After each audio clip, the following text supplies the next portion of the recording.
2 years after Elden Ring released and the DLC finally came out, and my pants are thoroughly soaked. And it's about damn time this DLC trailer, dropped.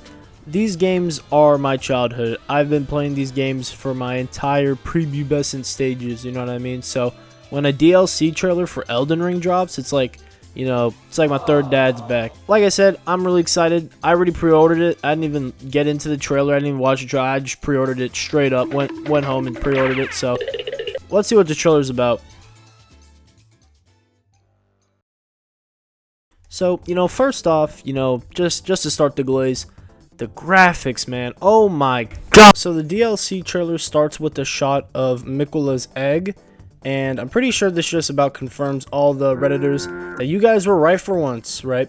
It seems like this DLC is going to be about Mikula. And if you don't know who Mikula is, basically Mikula is a demigod who was kind of behind the scenes type of action. But basically Mikula is in this egg here and was kidnapped by Mohg, the Lord of Blood, for reasons we don't really know. And basically, Mikula is the twin sister of Millennia. Millennia being that one fight that everybody loved in the community. A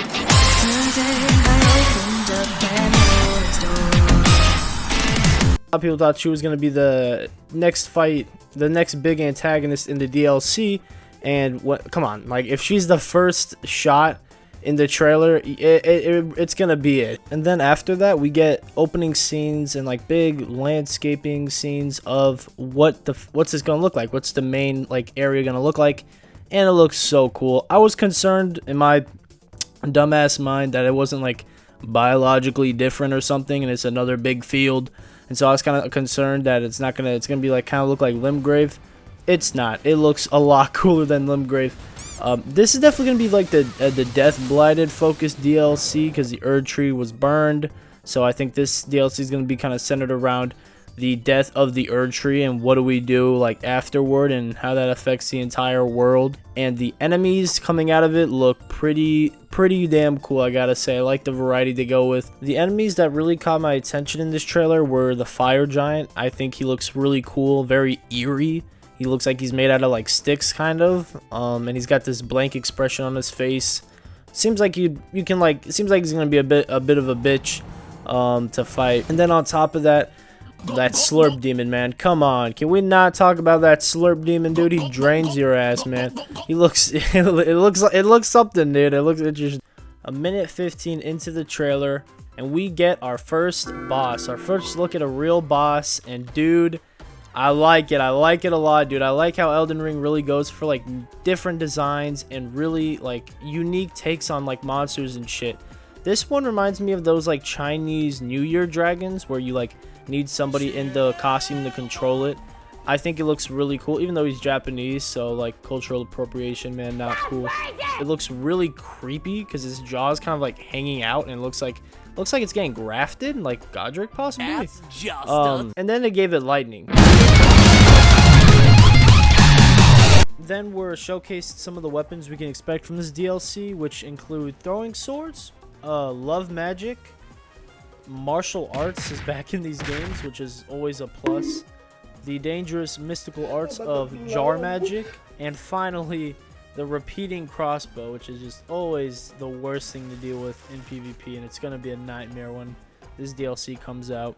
And no thanks to a failed lobotomy, we get more looks at some of the other bosses we can expect from this DLC, which the one that has me the most hyped without a doubt is the alligator fight, dude. I don't know if it's gonna be like Far Cry, where you're gonna be riding on your steed and you're near the river and then it just pops out and just eats your fucking face.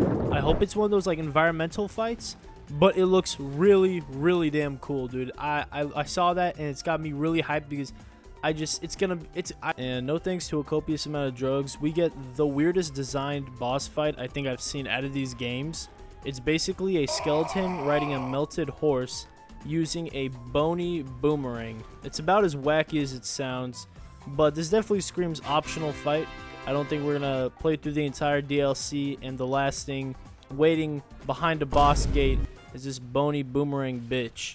And now to address the elephant in the room, who the fuck is this guy? Because I am a whole dumbass, I thought this was Mikola. However, what I learned is that this is actually somebody called Mesmer the Impaler. So, who the fuck is he? Basically, what I got from the research I did was that Mesmer the Impaler could have some relation to Praetor Rykard, that being his use of fire and snakes, and there's quite literally only one demigod in this game that uses fire and snakes. So there's probably a clear, concise connection between Rykard and Mesmer.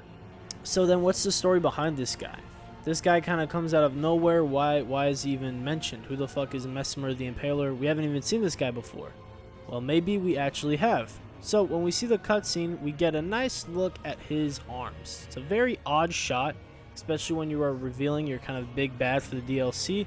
You'd probably do something of like the legs, a back shot, but you do instead his arms. This could possibly be to emphasize that maybe, just maybe, that it's his arm that's actually in the egg that we thought Mikola was in. And the story or the theory that speculates around this guy that a lot of people have been saying is that Mesmer was actually the person in the egg, in Mohg's egg, and that Mohg and Rykard had possibly put Mesmer in the egg and not Mikola.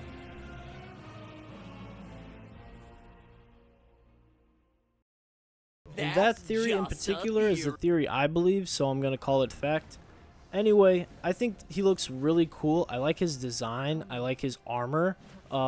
With bosses like this in these games, there's always like a Berserk reference.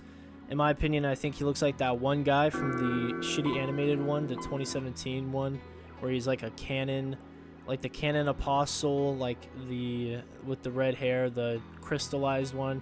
You know what I'm talking about. Anyway, I really like his design. His spear looks really cool. His armor set, again, looks really, really fucking neat. I gotta say, these armor sets in this DLC look all really cool, and he's definitely gonna be he's gonna be. And at the end of the trailer, for all the Marvel fans, you guys get a post-credit scene confirming Mikola's importance in the Elden Ring story, and specifically this DLC. Now, for my overall thoughts, hear me very carefully when I say this. Shut the fuck up. $40 is a fine price for a DLC from Bandai Namco, a company with an amazing track record when it comes to content and quality and price, which for me, I always feel satisfied buying their products. So, if you think $40 is too expensive, then you're just a fucking dumbass. I would pay another $40 for this DLC to come out!